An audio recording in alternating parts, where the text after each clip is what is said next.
પક્ષવાળા અને કન્યા પક્ષવાળા અહીંયા આવ્યા તો એમને જોયું કે કોઈ પૂરતી તૈયારીઓ નથી અને આયોજક અને એના કોઈ જે મદદ કરનારા માણસો પણ નથી, એટલે એમાંથી અમે લોકો આવ્યા ત્યાં સુધીમાં તો ઘણા વરપક્ષ કન્યા પક્ષવાળા જતા રહેલ છે, પરંતુ જે હાજર છે એને અમે એવું કહેલ છે કે પોલીસ તરફથી પૂરેપૂરી મદદ કરીને અમે તમારા લગ્ન વિધિ સંપન્ન કરાવીએ, કેમ કે આમાં ઘણી મોટાભાગે એવું હોય છે કે એક વખત લગ્ન લખાઈ જાય પછી મરણ થાય તો પણ અટકતા નથી, તો પછી આ તો આજે તો લગ્નનો દિવસ આવી ગયો, તો હવે જે હાજર છે એને પોલીસ તરફથી સંપૂર્ણ સહયોગ આપી અને લગ્ન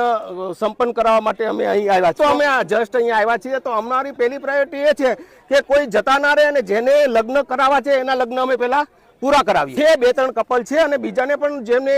જરૂરિયાત હશે તો બોલાવીશું આપણે. અને તમે પણ હું તો એમ કહું છું કે આ તો એવું સામાજિક જવાબદારીનું કામ છે કે પોલીસ નહીં, આ પત્રકારો પણ આમાં આ ઇન્ટરવ્યુની કામગીરી પૂરી થયા પછી આ વિધિમાં જોડાવ. બસ હા, એટલે પોઝિટિવ મેસેજ જવો જોઈએ અને આખે આખું એવી રીતે સંપન્ન થવું જોઈએ કે ભલે પેલો ભાગી ગયો પણ